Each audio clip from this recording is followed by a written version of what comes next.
నమస్తే. తెలంగాణ రాష్ట్రంలో కాంగ్రెస్ పార్టీ అధికారంలోకి వచ్చి సుమారు అటు ఇటుగా 3 సంవత్సరాలు అవుతది. ఈ 3 సంవత్సరాల్లో గూడా తెలంగాణలో ఉన్నటువంటి ప్రజలకు గావచ్చు, లేకపోతే కాంగ్రెస్ పార్టీ నాయకులకు గావచ్చు, వీళ్ళందరికి గూడా అసలు మేము అధికారంలో ఉన్నామా?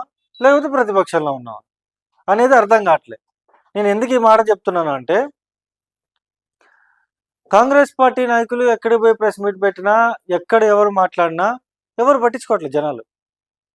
అదే బీఆర్ఎస్ పార్టీ నాయకులు ఒక ట్వీట్ చేసినా, కనీసం ఒక ప్రెస్ మీట్ పెట్టినా, దాని గురించి యావత్ తెలంగాణ రాష్ట్రం అంతా పెద్ద ఎత్తున చర్చనీయాంశంగా మారుతుంది. ఇప్పుడు తాజాగా హరీష్ రావు, కేటీఆర్, లేకపోతే కేటీఆర్, హరీష్ రావు ఈ 2 పేర్లే ముఖ్యంగా తెలంగాణ రాష్ట్రంలో విపరీతంగా వినపడుతున్న పరిస్థితి. మొన్న దేవాదుల ప్రాజెక్టుకి సంబంధించి ఎవరైతే కొంతమంది మంత్రులు అందరూ కలిసిపోయి మొత్తం మోటార్లన్నీ ఆన్ చేస్తాం, ఆన్ చేసేసి మొత్తం దిగువకి నీళ్ళని విడుదల చేస్తాం, ఇంకా మీరందరూ నాట్లు పెట్టుకోండి, రెడీగా ఉండండి, పంట పొలాలన్నీ సస్యశ్యామలం చేసుకోవచ్చు అని చెప్పి అక్కడ పోయి పెద్ద పెద్ద లెక్చర్లు ఇచ్చి అందరూ వచ్చిండ్రు.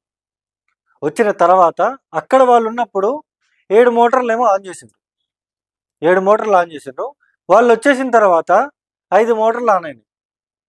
5 మోటార్లు ఆన్ అయి ఉన్నాయి.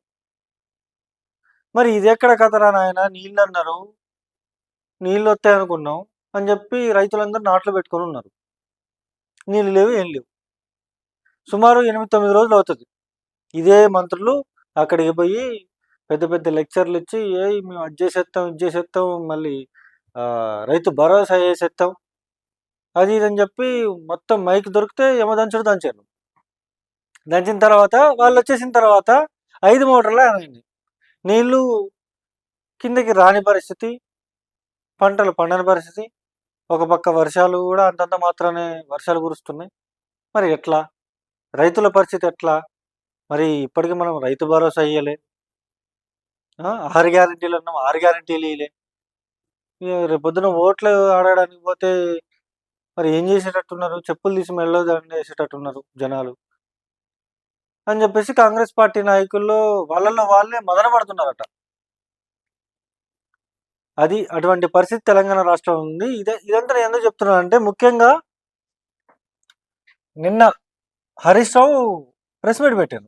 అది హరీష్ రావు గారు మాట్లాడుతున్నారు, ఒకసారి చూద్దాం. రేపే స్టార్ట్ 10 మోటార్లు అన్నారు. 13వ తారీఖు నాడు చెప్పింది. ఇవాళ ఎంత? 21. ఆల్మోస్ట్ 8 రోజులు అయింది. ఇప్పటికీ 10 మోటార్లు స్టార్ట్ కాలేదు. జోక్ ఏంటంటే వీళ్ళు పోయినాడు 7 నడిచినాయి, వీళ్ళు రాగానే 5 అయినాయి. మళ్ళా వీళ్ళు పోయినాడు ఆ రోజు ఒక్కరోజు 7 నడిపారు, తెల్లారికెళ్ళి 5 మోటార్లు అయినాయి. ఇక ఉత్తమ్ కుమార్ రెడ్డి నడిచింది కదా అంటే రేపటి నుంచి సిఈ గారు 10 నడవాల్సిందే, నేను ఆదేశం ఇస్తున్నాను. ఆ వీడియో ఒక్కసారి చూద్దాం. మరి మరో 1-2 రోజుల్లో 10 పంప్స్ ఆపరేట్ చేయాలని చెప్పి సిఈ గారికి, మరి శ్రీ వరంగల్ ఇప్పుడు మనం చేసిన ఎయిమ్స్ గారు నాకు ఈ మేరకు అన్ని పంప్స్ ఆపరేటెడ్ అని చెప్పి కన్ఫర్మ్ చేయాలి. అదేవిధంగా మరి రిజర్వాయర్స్ లో 32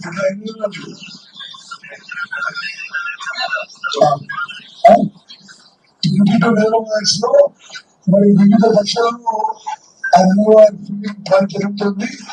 అన్ని రిజర్వాయర్లు కూడా మరి పూర్తి స్థాయిలో నింపాలని చెప్పి నేను ఇద్దరు సీనియర్లు కూడా ఆదేశాలిస్తున్నా.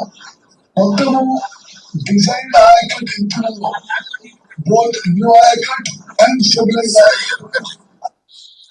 పాపం ఆయన పరిస్థితి చూసింది కదా. నీలమంత్రి 32 నెలలు అయింది. దేవాదుల కింద ఎన్ని రిజర్వాయర్లు ఆయన తెలియదు. పక్కకు అడుగుతుండే ఎన్ని పోయాను. సరే, ఓకే, ఏం చెప్పిండో మీరు విన్నారు. మొత్తం 22 రిజర్వాయర్లు నింపుతాము, 38 టీఎంసీల నీళ్లు ఎత్తుతాము, ప్రతి ఎకరానికి నీళ్లు ఇస్తాం. వీళ్ళ మాటలు నమ్మి రైతులు బఫోట నార్మల్ పోసుకున్నారు. మంత్రి కదా చెప్పింది, నీళ్ల మంత్రి కదా చెప్పింది, జిల్లా ఇన్ఛార్జి మంత్రి కదా చెప్పింది. వీళ్ళ మాటలు నమ్మి నార్మల్ పోసుకుంటే ఇప్పుడు ఏం చేస్తున్నారు? నీళ్ళు ఇవ్వట్లేదు, నీళ్ళు ఎత్తడం లేదు, రైతాంగానికి నీళ్లు ఇవ్వడం లేదు. ఇలా పరిస్థితి ఏంటంటే మొత్తం నార్మల్ ముదిరిపోతా ఉన్నాయి. అది అటువంటి పరిస్థితి తెలంగాణ రాష్ట్రంలో ఉంది. ఇప్పుడు మన సీఎం రేవంత్ రెడ్డి గారు కానీ, లేకపోతే మంత్రులు కానీ, మేము రైతు భరోసా పైసలు మొత్తం వేసేస్తున్నాం, రెడీ ఉండండి మీరు, రేపు పొద్దున్నే మీ అకౌంట్లలో డబ్బులు ఉంటాయి, 6 గ్యారెంటీల కార్డు ఇది, ఈ కార్డు మీ దగ్గర పెట్టుకోండి, దాచి పెట్టుకోండి అని చెప్పేసి చెప్పిండ్రు. మరి 6 గ్యారెంటీల కార్డు అయితే దాచి పెట్టుకున్నారు. మళ్ళీ రేపు పొద్దున మీరు ఓట్ల కోసం వెళ్ళినప్పుడు ఆ కార్డు తీసి మీకు చూపిస్తారు. రెడీ ఉండాలి కాంగ్రెస్ పార్టీ నాయకులు కూడా. రెడీగా ఉండి మీరు రేపు పొద్దున ఓట్లు అడగడానికి, లేకపోతే జెడ్పీటీసీ ఎలక్షన్స్ ఉన్నాయి, మరి ఎప్పుడు పెడతారు ఏంటనేది తెలియదు, కానీ మీరు ఈ కార్డులు పట్టుకుని ఊర్లలోకి పోవాలి. అసలు ఏంది మరి, మేము చేసిన 6 గ్యారెంటీలు, అమ్మ మరి మాకు ఓటే అంటే ఆ కార్డు భద్రంగా దాచిపెట్టింది కవర్లలోంచి, సంచులలోంచి తీసి మీ చేతిలో పెడతారు. ప్రజలు రెడీగా ఉన్నారు. ఎటు పోతుంది? ఇప్పుడు తెలంగాణ రాష్ట్రం ఏర్పడిందే నీళ్లు, నిధులు, నియామకాలు అనే స్లోగన్తోని తెలంగాణ రాష్ట్రం ఏర్పడితే కనీసం నీళ్ళు ఇచ్చే పరిస్థితి లేదు. ఇప్పుడు హరీష్ రావు దెబ్బతో 9 మోటార్లు ఆన్ చేశారు. అంటే హరీష్ రావు చెప్పేదాకా మీకు తెలియదా? అధికారులు పండుకున్నారా? మరి కాంగ్రెస్ పార్టీ నాయకులు నీళ్ళు ఇస్తే ఏంటి, ఇకపోతే ఏంటి, ఆంధ్ర వాళ్ళకి వదిలిపెడతారు నీళ్లు అని అనుకుంటారా? అటువంటి పరిస్థితి ఉంది. గత 10 ఏళ్లుగా తెలంగాణ అస్తిత్వానికి సంబంధించినటువంటి పంచాయతీ ఏ రోజు రాలే. తెలంగాణ రాష్ట్రంలో బీఆర్ఎస్ పార్టీ అధికారంలో ఉన్నప్పుడు ఏ ఒక్కరోజు కూడా ఈడు ఆంధ్రోడు, ఈడు తెలంగాణోడు, ఈడు మనోడు కాదు అనే ఇది ఎక్కడ జరగలే. కానీ కాంగ్రెస్ పార్టీ అధికారంలోకి వచ్చిన సంవత్సరం నుంచి ఇది స్టార్ట్ అయింది. ఆంధ్ర పోలీసు వచ్చి తెలంగాణ వ్యక్తులను ఎత్తకపోతారు, ఊబా కేసులు పెడతారు, అంతా రకరకాలుగా జర్నలిస్టులు ఎత్తకపోతారు. పవన్ కళ్యాణ్ వచ్చి అడగలుగు మాట్లాడతాడు, ఇంకోడు వచ్చి అడగలుగు మాట్లాడతాడు, ఇంకోటి సినిమా యాక్టర్ అంటే వాడొచ్చి అడగలుగు మాట్లాడతాడు, ఇవన్నీ మాట్లాడుతూ ఉంటారు. కానీ కాంగ్రెస్ పార్టీ నాయకులు మాత్రం ముక్కు మీద వేలేసుకొని ఇట్లుంటారు. ఇటువంటి పరిస్థితి తెలంగాణ రాష్ట్రంలో ఉంది. ఇంకొక 2 సంవత్సరాలే, కరెక్ట్గా గుర్తుపెట్టుకోండి కాంగ్రెస్ పార్టీ నాయకులందరూ కూడా, 2 సంవత్సరాలే మీకు టైం ఉంది.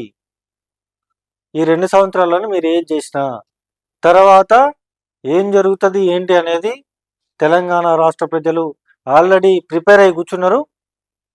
ఓట్లు ఎట్లా గుద్దలో అట్లా గుద్ద వదిలిపెడతారు. వన్ సైడ్ అయిపోతుంది మొత్తం. మీరు చూడండి, మొత్తం వన్ సైడ్ అయిపోతుంది.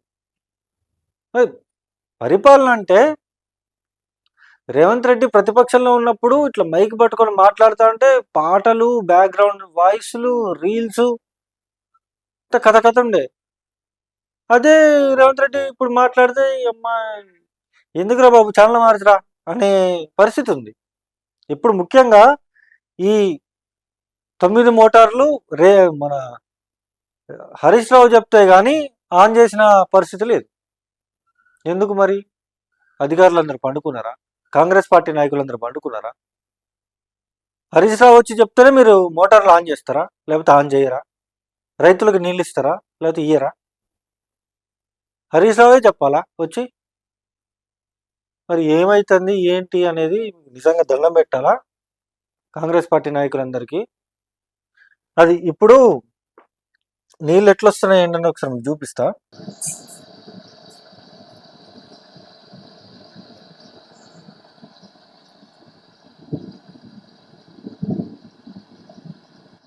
అది నీళ్ళు ఎట్లా వస్తున్నాయి చూడండి. నీళ్లు పెట్టుకొని మొత్తం కాళేశ్వరం కూలిపోయింది, అది కూలిపోయింది, ఇది కూలిపోయింది, ఇంకొకటి కూలిపోయింది అని చెప్పి మాట్లాడారు. నీళ్ళు ఎట్లా వస్తాను? నీళ్ళు ఉంచుకొని ఇవ్వడానికి ఏం ప్రాబ్లం? ఇప్పుడు నీళ్ళు ఉన్నాయి, మోటార్లు అని చెప్తే అయిపోతుంది. దానికి ఎందుకు ఇంత పంచాయతీ? ఎందుకు అంటున్నా. మీరు కాంగ్రెస్ పార్టీ నాయకులకు నిజంగా చేతులు ఎత్తి మొక్కాలి మీ అందరికీ. ఏం చెప్తారో తెలంగాణ రాష్ట్రాన్ని ఇంకో 2 సంవత్సరాల్లో. కానీ మొత్తానికైతే హరీష్ రావు వల్ల నీళ్ళు అయితే వస్తున్నట్టు మనకు క్లియర్గా అర్థమవుతుంది. ఇప్పటికైనా మీ వైఖరి మార్చుకొని ఇంకొక 2 సంవత్సరాలు మీరు పరిపాలించాల్సిన పరిస్థితి కూడా ఉంది కాబట్టి కొద్దిగా జనాల్ని ఇబ్బంది పెట్టకుండా మీ పరిపాలన కొనసాగించండి. లేకపోతే రేపు పొద్దున జరిగేటువంటి ఎలక్షన్స్లో జనాలు మీకు ఏం చేయాలి, ఏం చేస్తారు అనేది మీ ఊహకే వదిలేస్తున్నారు జనాలు కూడా. చూడాలి మరి ఏం జరుగుతుంది ఏంటి అనేది వచ్చే ఎలక్షన్స్లో.